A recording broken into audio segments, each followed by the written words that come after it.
Welcome back, everyone. So we have Dr. Sally Stewart, who is with us, and she's going to speak to us about nutrition in Parkinson's disease. So Dr. Sally Stewart is an associate professor of teaching in health and exercise sciences and the director of the Nutrition Education Center at UBC Okanagan. She has her PhD, Interdisciplinary Studies, Nutrition, Exercise Physiology, and Health Promotion. She is an associate professor of teaching in health and exercise sciences and the director of the Nutrition Education Center at UBC Okanagan, academic affiliate of Dietitians of Canada, IOC SORT Nutrition designation, and certified clinical exercise physiologist. Dr. Stewart has been teaching in higher education for over 30 years at University of British Columbia in the Okanagan since 2006.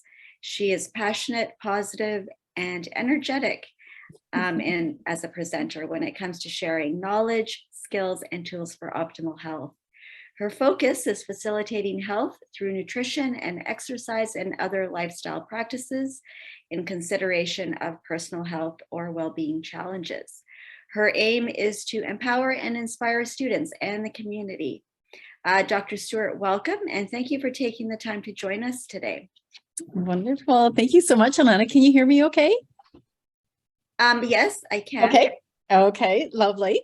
And am I able to share my slides? Is that all right? Do I have the power to do that? Yep, you can share your screen. Let's see. Okay, can you see these now? I can, but you probably want to put it on presenter view. Yeah, there. How's that? Are we good? Perfect. Okay, lovely. All right.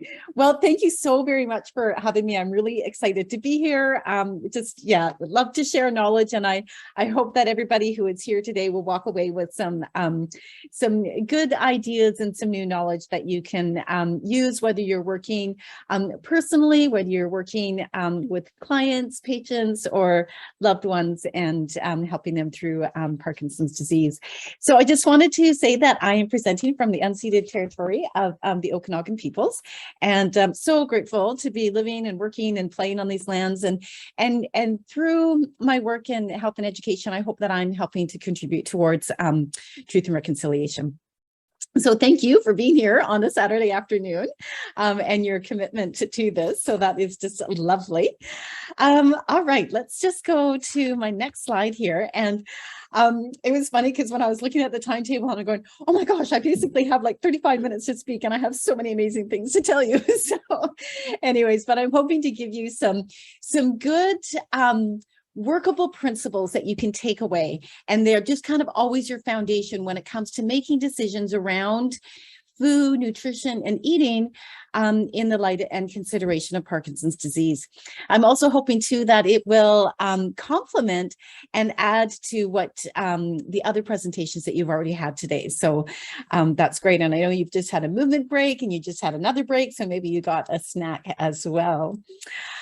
Just on that too, while you're listening away, I do encourage you to stand or move or stretch or do anything else.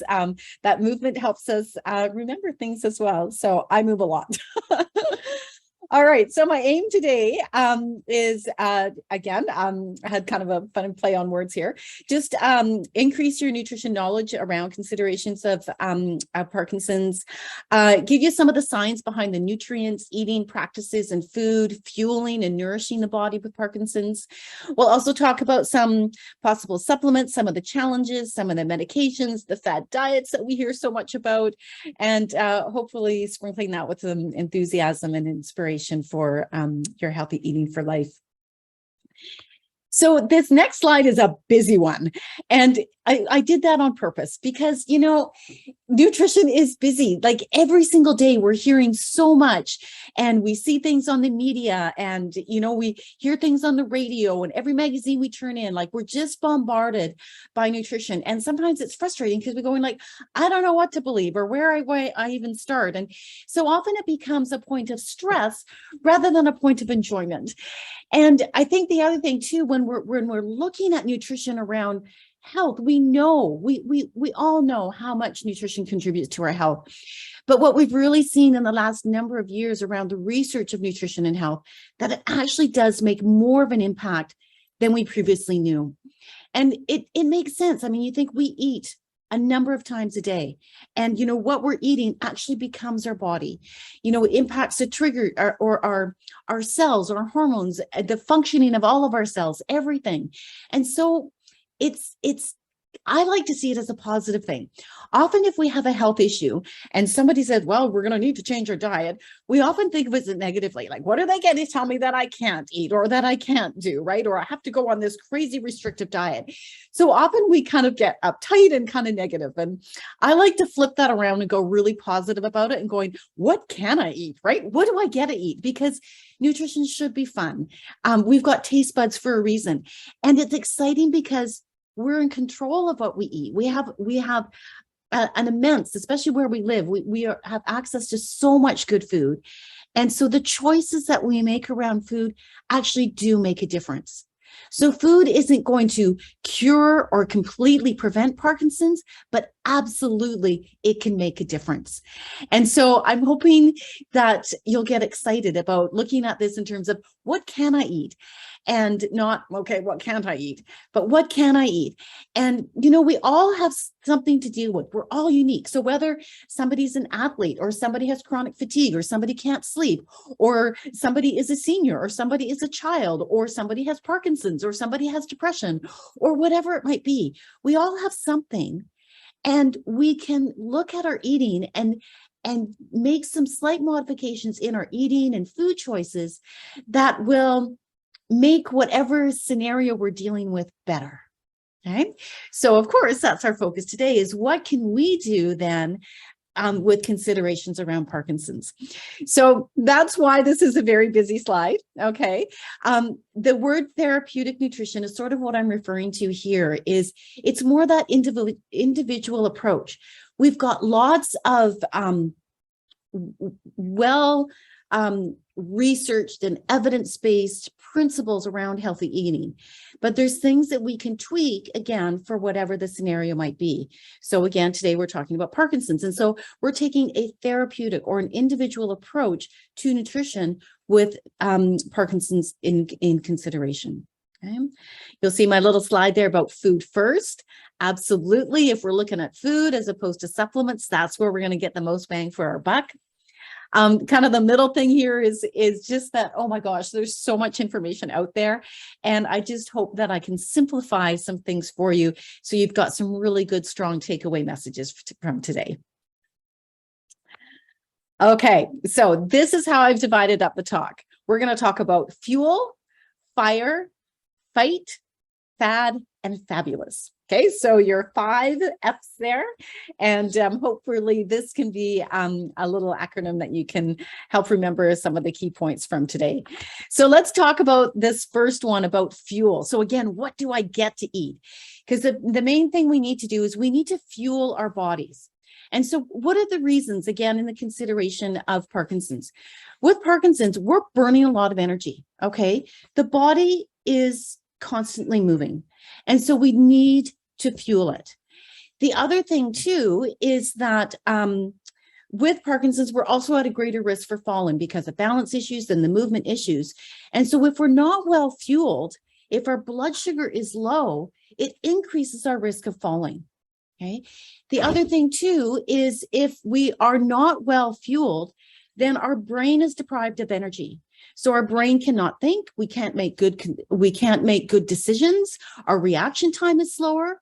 So all of those can impact both our safety and actions on a day-to-day basis or throughout the hours of our day if we're dealing with Parkinson's. So I've got the picture of the clock here. And so we want to make sure that we are eating regularly, that we are eating often, and starting early in the morning. So, I've got a little picture here. So we're having breakfast, we're having a mid-morning snack, we're having lunch, we're having an afternoon snack, and we're having dinner, and we're having an evening snack. So lots of little meals to keep our blood sugars sort of what I say in our happy zone. I'm sure you have all felt when you are super hungry and your mood drops, right? You're cranky, we're hangry because we need food, because your brain is not functioning without that food. So again, eating regularly, fueling our body is going to help us maintain our healthy weight because of the extra energy expenditure. It keeps our mind, our reaction, our safety, all of those things, and our brain well fueled as well. So lots of considerations there. Now, I do want to bring up one point here. We're hearing a lot about intermittent fasting right now. It's a very common, what I'm going to call kind of sort of a fad right now. Lots of people trying it for various reasons. Lots of people are trying it for weight loss or whatever it might be, or just kind of regimenting their eating. But again, if we're dealing with Parkinson's, it's one thing that I would not recommend because of the long period of time without nourishment. So blood sugar levels can drop. That's going to increase our risk for low energy, for weight loss, for increasing risk of falls. Now, I also have a picture of a fruit smoothie there. So another challenge too with Parkinson's can be difficulty swallowing, and also getting in enough energy to maintain weight. So often liquid meals, liquid calories, liquid snacks go down much easier to swallow. We can make them very energy dense and nutrient dense, and they don't feel as filling. So making some fruit smoothies for snacks and parts of meals are a great way to get in that good energy. All right, next one here. So again, when we're talking about fuel, I know most of you are going to know all of your nutrients. We've got carbohydrates, fats, and protein, our vitamins and minerals, and of course, water. And so again, we want to make sure that we're getting all of these nutrients in. But again, it's a full-time job if we're, trying to figure out, well, how many grams of carbohydrates and how many grams of protein, and it's not fun. And so one of the other things that we do have is food guides that we're going to look at and makes getting all of these nutrients in much more easy. But when we're looking at these, we want to think that each of our meals and snacks have carbohydrates, fats, and proteins in them. So all of those macronutrients that give us energy. And then, of course, we're going to have the vitamins and minerals. One point I want to make here as kind of if I have one thing that I could teach people around nutrition, it's just eat food in its most natural state. So when we're choosing our carbohydrate foods or our protein foods or fats or whatever it might be, we want to try to choose those foods in our most natural state. Now, one consideration too, we're going to talk more about these foods in detail as we go along, but I know one question that always comes up is around protein and a very common medication for Parkinson's. And so it is recommended not to take that medication with protein containing food. So again, if you are taking it once a day, then make that meal or snack or the meal or snack timing around when you're taking your medication lower in protein, and then make sure that you're getting the protein at your other 5 meals and mini snacks during the day. All right, again, with fueling our body. So I just wanted to put a picture up. Some of you might, of course, be familiar with the Canadian Food Guide, the new one that came out a couple of years ago. But what it does is it gives us a plate analogy of looking like, what does a meal look like with 3 categories of food? And so I think it's always way more fun to focus on the food rather than the nutrients. We can visualize that. So if we're looking at our meals, we want to make sure that our half of our plate is fruits and vegetables. A quarter are those good whole grains, and the other quarter is a good variety of lean proteins, and of course, water, our drink of choice. So it's a nice way to look at the fuel rather than the nutrients. Let's look at food again, like what can I eat? And again, if we can just think about eating foods in their most natural state. The other picture here is talking about some of our healthy eating principles. So it's about eating with people, cooking more often, and those are things that help us have a little bit of control about the foods that are actually going into the meals that we're making. So again, they can be more nutrient dense. They can be in their most natural state and gets us away from processed foods. Okay. Learning to read labels. Okay. That's going to help us again, staying away from processed foods and some of those foods that we want to have in moderation, like high saturated fats, sodium, alcohol, caffeine, and very refined carbohydrates like our sugars, candies, and things like that. And of course, we're looking at adequacy, balance, moderation, and variety, some of those other eating principles. Okay, so that was just a little bit about fueling our bodies. And again, that topic will continue on as we talk about these other 4 F words in our presentation today. So the next one is about fire. And here I'm speaking about your brain neurons firing, okay? Something we really need to watch in Parkinson's. We need to keep our neurons healthy because they're dictating all of our body movements and all of our body thoughts. The other thing too that we see as one of the key understandings around nutrition is that depending on what we eat, it can either contribute or prevent chronic systemic body inflammation. And that is what is contributing to many of our chronic diseases today, including makes a huge role in Parkinson's disease.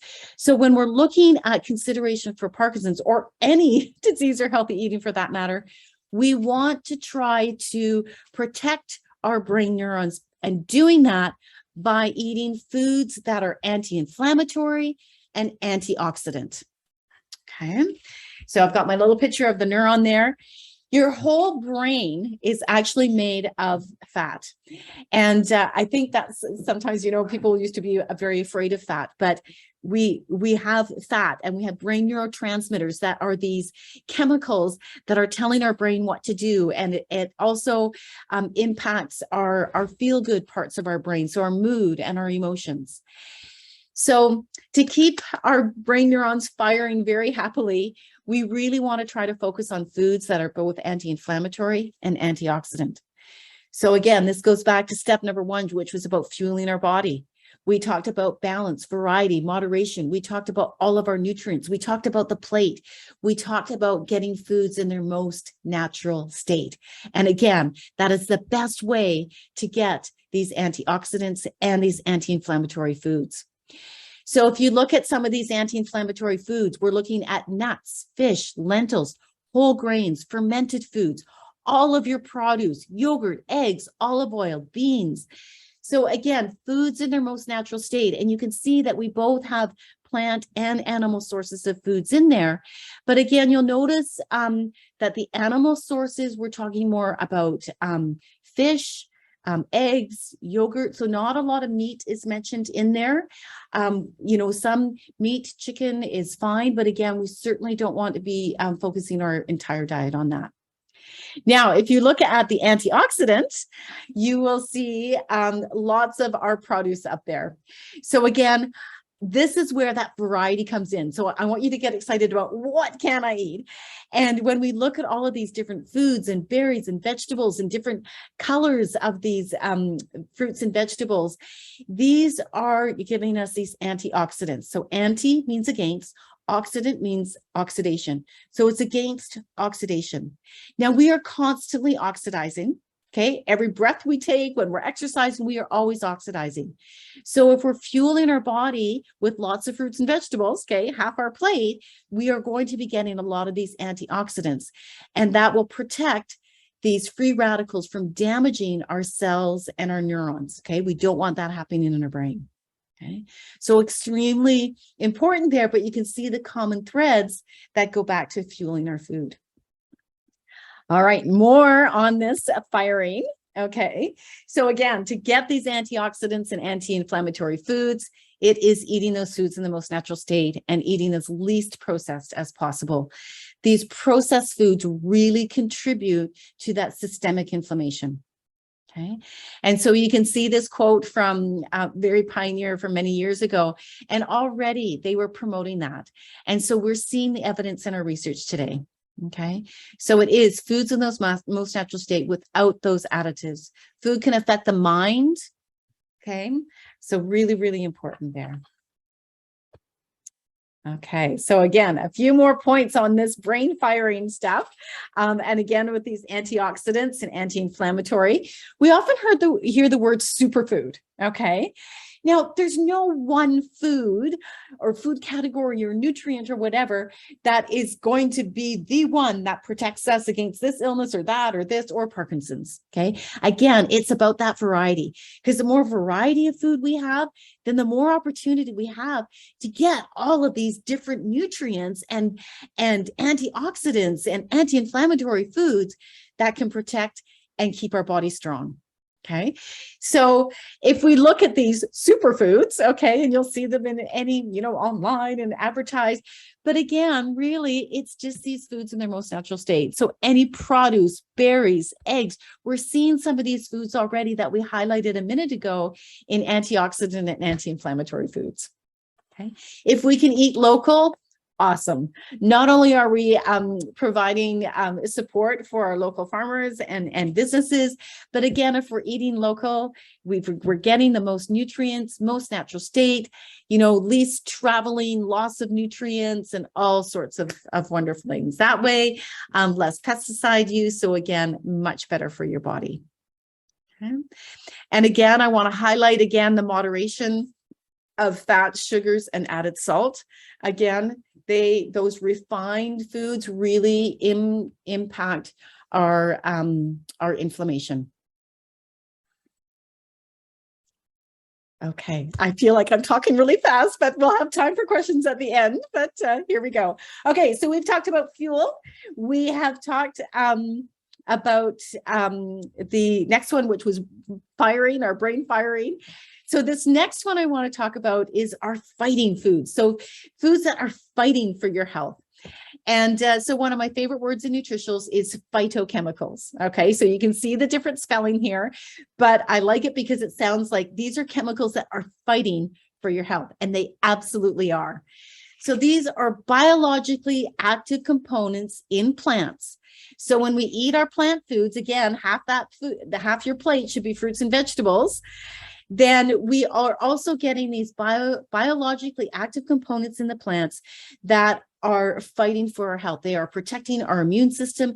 They have anti-inflammatory and antioxidant properties, again, protecting those brain neurons, protecting our cells and preventing against that oxidative damage. So again, I just put up a chart there of some examples of different foods and the type of phytochemical that they have. And so you're seeing, again, some common things here. All of our produce, lots of different colors. We're seeing dark greens and oranges and berries and tomatoes and garlic and onions, and even red wine comes up in there as well, even coffee. Okay, so all of these foods, again, are fighting for your health and well-being. So again, somebody might categorize these as superfoods. Okay, so it looks back to that again, but you know what? Really, these foods are just our foods in their most natural state. So just bring them on. And again, take that attitude of what can I eat, right? Okay, foods in their most natural state. Like what's in the produce section? What's at the farmer's market? Okay, more fighting foods for you. Okay, healthy fats is really, really critical. And again, the least processed as possible. Now, one that I really want to highlight is omega-3s. So omega-3 is a family of a type of fat that, again, that is very important for our bodies to get. It helps with heart health, immune health, and brain health, and anti-inflammatory and antioxidant. So again, absolutely critical for the management of Parkinson's disease. So we can see all the health benefits there. And then we can see a picture of some foods that tend to be high in our omega-3 fatty acids. So you'll see fish is wonderful. So if you like fish, try to get it once or twice a week. Especially the fatty salmon is a really good one. Even the canned salmon as well. Okay, it all works. Looking for your omega-3 eggs is another one. And then choosing some oils that tend to be higher in the omega-3. So things like flaxseed oil, add that to your fruit smoothie, grapeseed oil, walnuts and walnut oil, some of your nuts and seeds, as you can see the pictures there, canola oil, even for baking. You can see avocados, flax, all sorts of good things there. So again, it's usually not a challenge for us to get the other types of fatty acids, But we want to think about, am I getting those omega-3 fatty acids during, in my weekly intake of my diet? So again, are you getting some fish once or twice a week? Are you getting some flax, some eggs? So just make a little bit of a conscious effort about, what can I add? Can you add some almonds or pumpkin seeds or some avocado to your salad? Can you put some flaxseed oil in your fruit smoothie? So again, it's just, what can I add? Another critical one that you may have been hearing lots about too is the gut biome. All right. Lots of recent research on the gut biome. And we almost have another brain in our gut. So what is happening in our gut is incredibly imperative to what is happening in our brain, our heart, and our immune system. So a healthy gut biome is really, really critical then in the role and management of Parkinson's disease as well. And any disease or illness for that matter. So again, the top recommendation for making sure that you've got a healthy gut biome: food in its most natural state, as least processed as possible. And you can see some pictures here of some pre and probiotic foods. So again, it's about, what can I eat? What do I get to eat? So some of those prebiotic foods, you can see onions, garlic, apples, asparagus. It is asparagus season right now. Your good oatmeal. So things like that. Those prebiotics are also going to promote the good probiotic growth in your body. And some probiotic foods are some of our fermented foods. So things like yogurt and sauerkraut and kombucha and pickled things like that, and fermented things, sourdough bread. Okay, so just adding those things into your diet is really important as well. Now, the last two topics, just omega-3s and sort of this idea on pre and probiotics. One of the things that comes up here often is supplements, because people think, oh my gosh, these are so important, I should be supplementing. Again, I want you to really try with the food first approach, because that is where we're going to get our best bang for the buck, and much more. And same with antioxidants, supplementing either with antioxidants, with probiotics, or what was the other one? Oh, omega-3s, again, is not the healthiest way to go. So really, really try to get it from your foods first. And even some fortified foods. There's a few foods out there like orange juice and yogurt that might have a little bit of fortification with either some probiotics or some omega-3s. Okay, but just really watch on the supplements there. We could do all whole topics on all of these different things, but I really wanted to highlight some of those.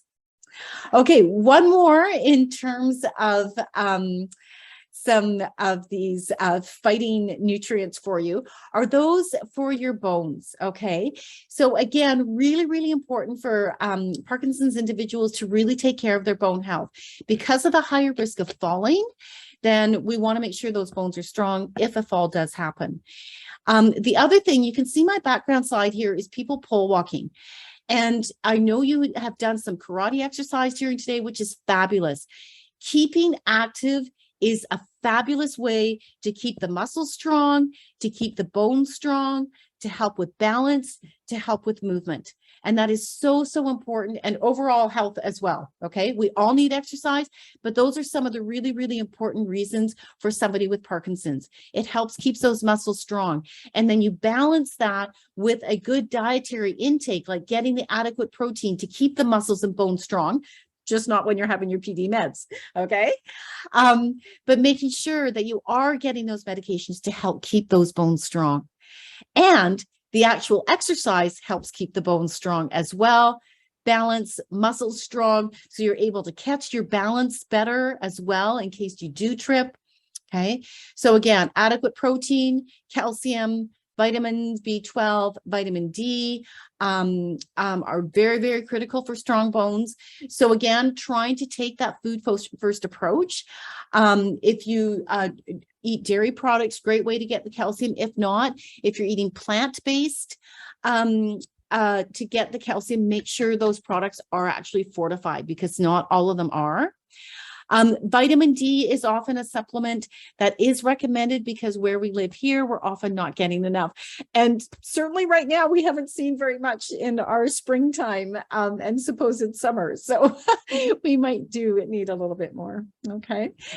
So those are some of the key nutrients that are really fighting for your health. And so just thinking about, what foods and how can I get those in my diet? Okay. Here we go. The fourth one. So talking about some fad diets, and again, in particular consideration of those with Parkinson's disease.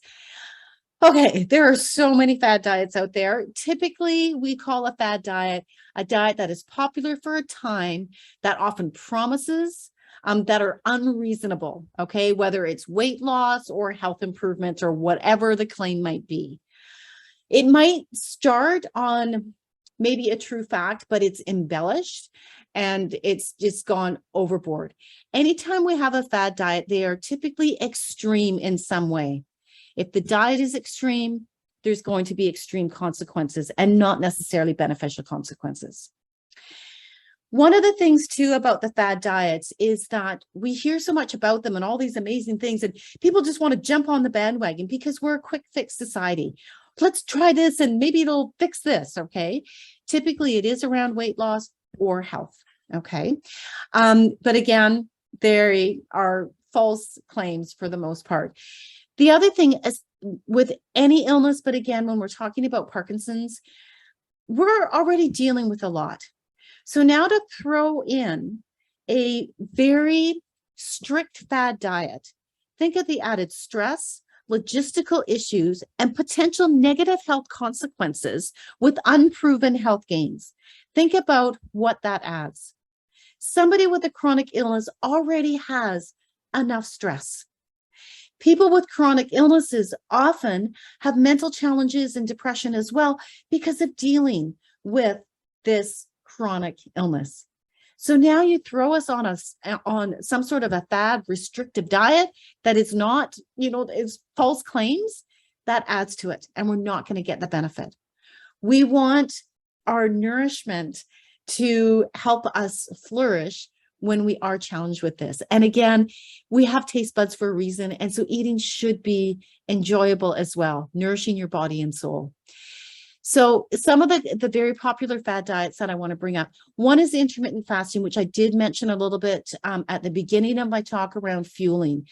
And I would not recommend intermittent fasting for somebody with Parkinson's, again, just because of going with that long period of time without food and putting the body in a low blood glucose state.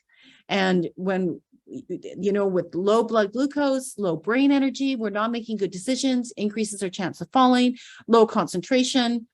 Okay, not a good way to go. And plus, we need that constant energy. The second one, very common right now, is the low carbohydrate diet. And again, I would not recommend this for anybody dealing with any mental challenges. And again, if we're dealing with a chronic illness, we are dealing with a chronic mental challenge as well, of depression and mood from dealing with a chronic illness. So very, very common. Carbohydrates not only are extremely important for the gut biome, okay, nourishing the gut biome, but they also are critical for our brain neurotransmitters that promote dopamine and serotonin, those feel-good neurotransmitters. If we are restricting carbohydrates, then we're not getting that. Also, too, when people think about carbohydrates, they think about processed white bread and sugars. Yeah, those are carbohydrates. But you know what else are our carbohydrate-containing foods? Our whole grains, our whole grain rice. All of our fruits and vegetables are high in carbohydrates. Those are the very foods that give us fiber, that give us B vitamins, all of those phytochemicals, those antioxidants, and those anti-inflammatory foods and those phytochemicals. So again, carbohydrates are not just those highly refined bread products. Absolutely, we want to limit those, but we do not want to follow a low carbohydrate diet for mood and for Parkinson's. So it's a matter of choosing those carbohydrates well. So again, food in the most natural state. The one other one I'll just mention briefly is the ketogenic diet. We are seeing some promising benefits with the ketogenic diet in diabetes control and weight control. But again, it is a very restrictive diet. There's not been a lot of research, particularly around Parkinson's disease. And again, it is a very restrictive disease, a very restrictive diet as well, where the carbohydrate content is very, very low. And so again, I would caution somebody against that if Parkinson's is the issue that they are dealing with.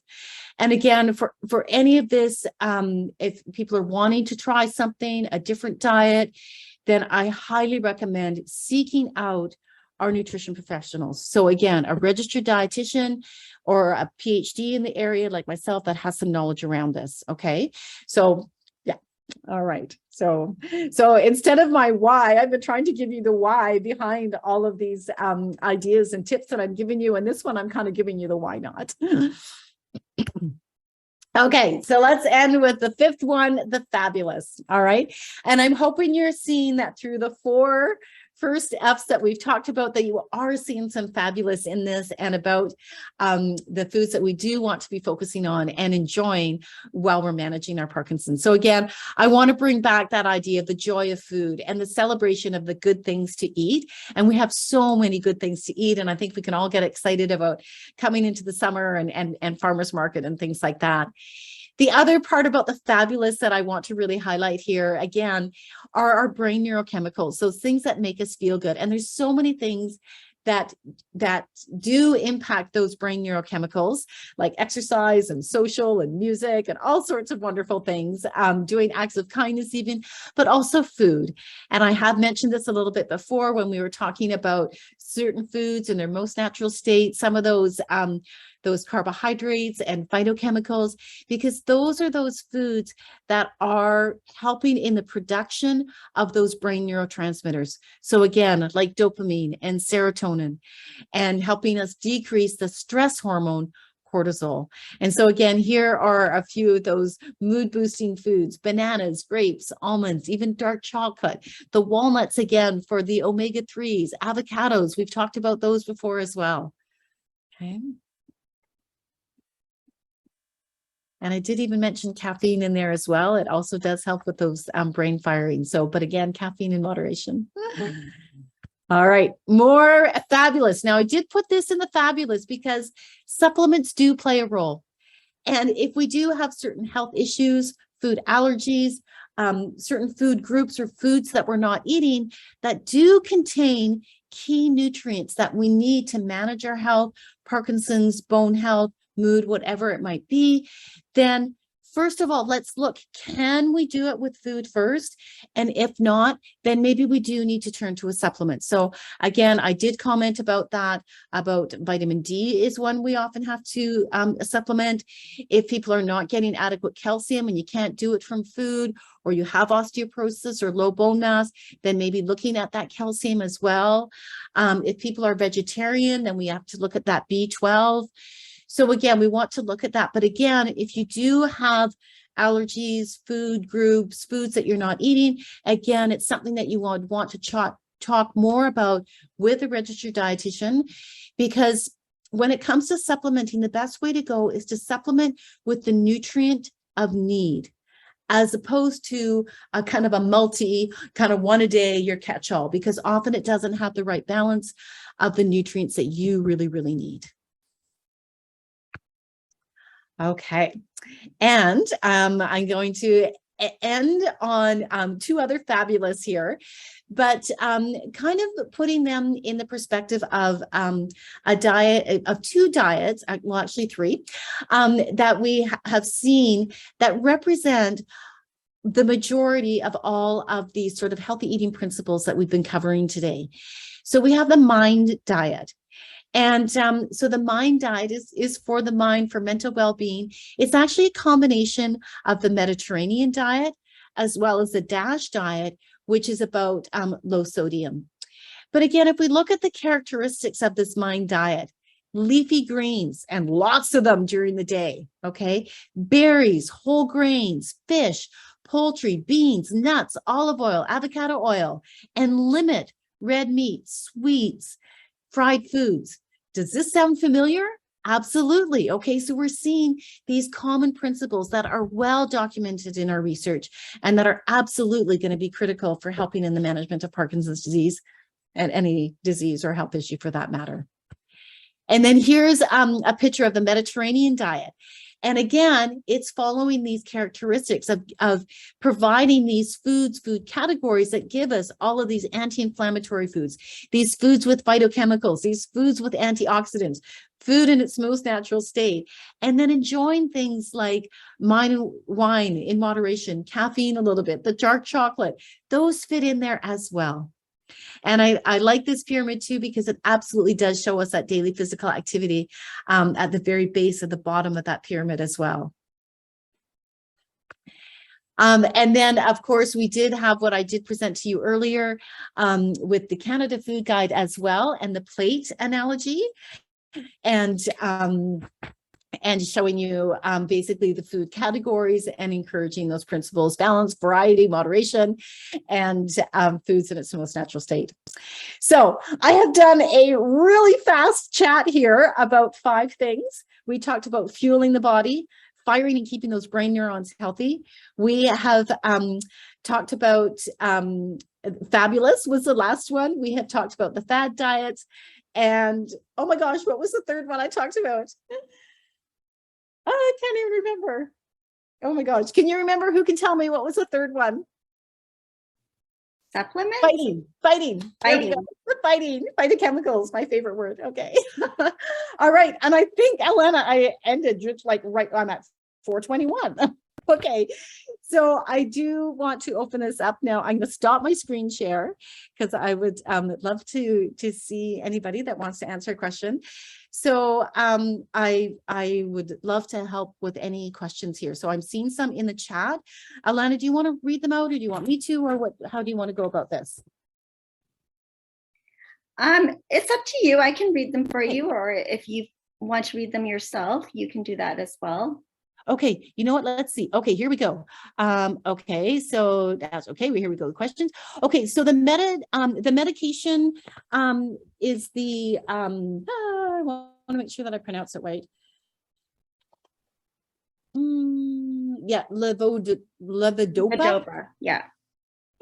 Okay, so that is the one. Yeah, there you go. Thank you that it's there. So, and that is the one. Just basically, you know, we want to make sure that we're getting adequate protein in, but again, when you're having your medication, trying to stay around that. Okay. The next one I see is suggestions, foods rich in B12. Okay. So a B12 is one of those nutrients that we only get from animal products. So again, if you are a vegetarian, like a complete vegan with no animal products, then you will need to be supplementing with vitamin B12. The other thing that does help a little bit is putting some nutritional yeast in things. So often I'll put some nutritional yeast in a fruit smoothie or on your popcorn or something like that. Does help a little bit. B12 does recycle, so it's not a supplement that you need to take every single day. If you're not a vegetarian, any other than complete protein food, so like your dairy products, your eggs, your meat, poultry, fish, that will also give you some B12 as well. Okay.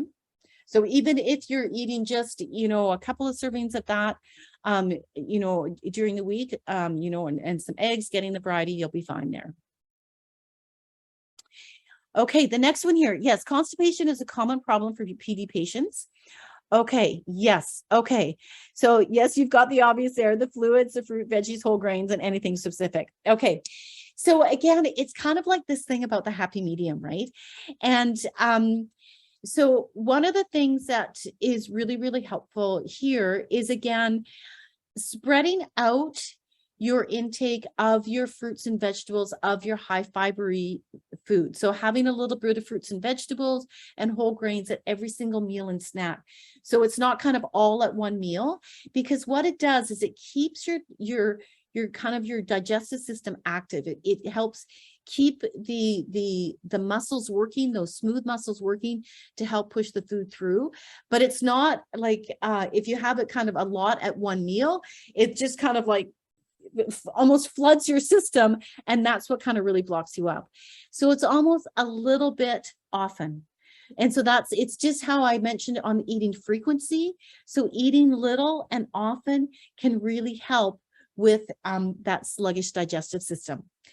The other thing too is kind of avoiding the I guess the super high fibery stuff. So, you're not going to eat a big bowl of like fiber one or psyllium husk or something like that. But again, sprinkling or whole seeds. Another thing that you can do is grind up seeds and nuts and put them in baking. And so that's another way that kind of helps as well, because it takes that initial mechanical digestion down and can help with movement that way. And then two, it's avoiding other foods that can be constipating. So obviously making sure that you do get enough fluids, the spreading out. Some of the other things too, some of the vegetables that have a lot of phytates in them. So sometimes a little bit like your spinaches and chards and broccoli. So again, just spreading them out or having less volumes of those. Okay, I'm seeing another question here about dairy products.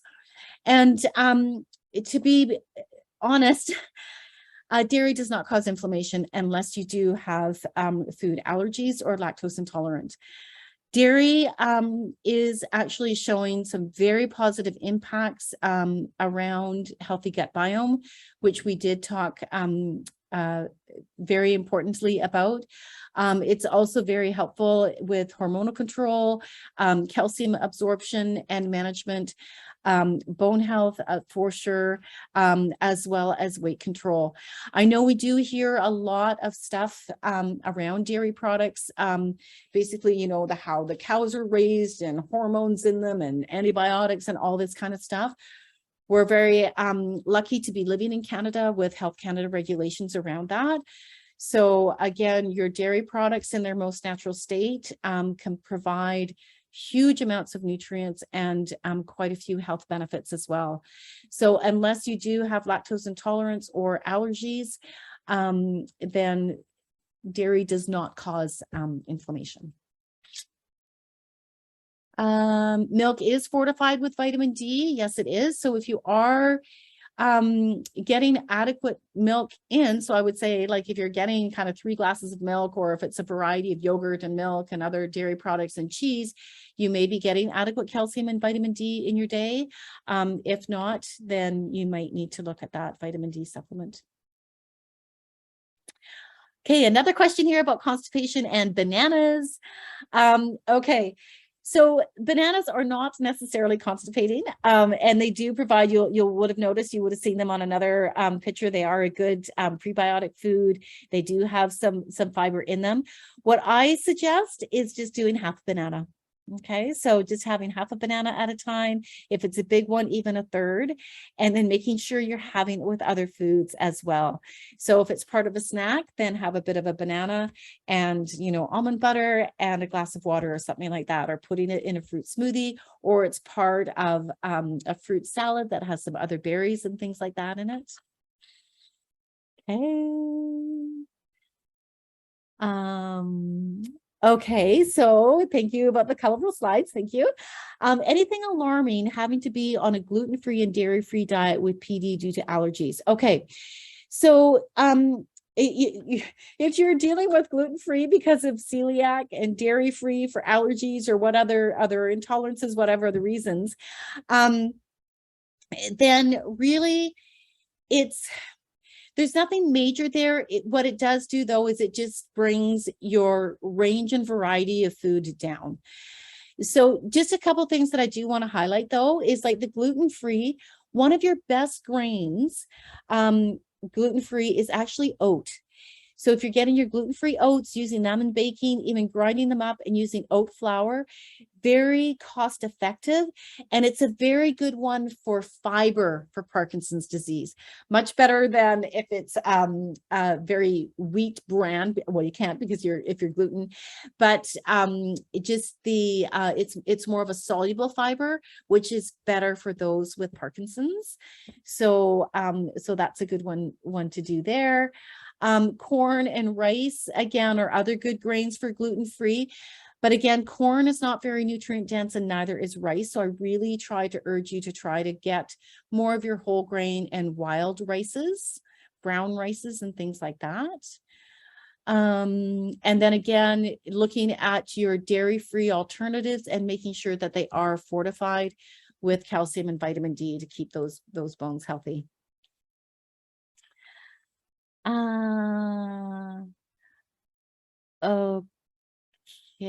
Okay, I'm reading the next one here about medication. Yes, okay. So again, the medication, interacting with the protein foods. Okay, so you're taking your medication every 2.5 hours. Okay, so you are taking it a lot. Okay. So one of the things that you might, I'm just wondering, maybe trying to do,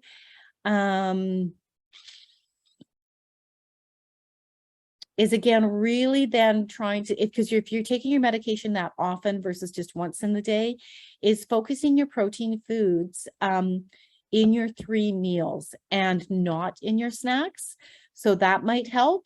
Other things too, like whey protein, which comes from dairy, but and I'm just wondering whether you're eating dairy free, because I'm seeing nuts and tofu or whatever.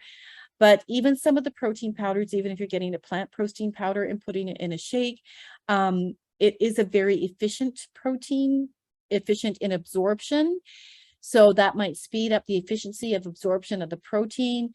So it happens faster. So then when you're getting to taking your medication, there's not as much interruption. Okay. Yeah, and then hearing, okay, so another comment there about eating, not eating dairy and wheat. So so again, choosing a different protein powder base, like a hemp or pea protein. And then wheat, you'll have heard the gluten-free grains that I mentioned earlier, especially the oat, and spreading those out. And again, what I'm always curious, and so I'm just putting this out there, I'm always curious when I see that people can't eat dairy and wheat, and I want to just put the question out there, is curious as to why.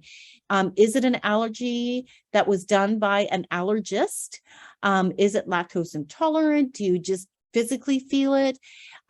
Just challenging, because there are some times, if it's not celiac or a full-blown allergy, there are some times where we can eat some of the ancient grains, things like even chickpea pastas and a little bit of dairy or even yogurt and cheese, which can be more tolerated. Okay, but I'm just putting that out there. But I'm not having an individual time to be able to sit down and chat with you about that, but happy to, if afterwards, I'm more than happy to chat with anybody. After this, I have left my email. I did put it on the last slide, but Alana, I'm happy for you to share that with everybody and be happy to answer questions more. I'm not seeing any other questions in the chat, but is there any others? Or I think there was one about high uric acid causing bladder stones. Okay.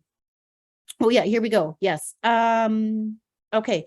So with uric acid, typically what is happening here is often we see uric acid as coming from a high protein diet, because we have to break, if we're getting too much protein, we have to get rid of the nitrogen, and the nitrogen will actually break down into uric acid and it is converted, but the body has a limited amount of ability to convert it. And so that can be linked with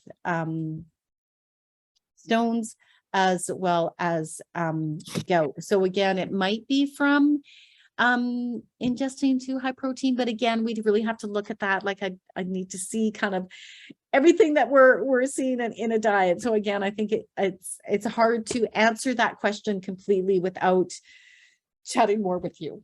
Yeah. Because there's not really a food that helps decrease uric acid, it's the whole diet presentation. But again, I would want to look at how much protein intake is happening, and some of the other fruits and vegetables as well.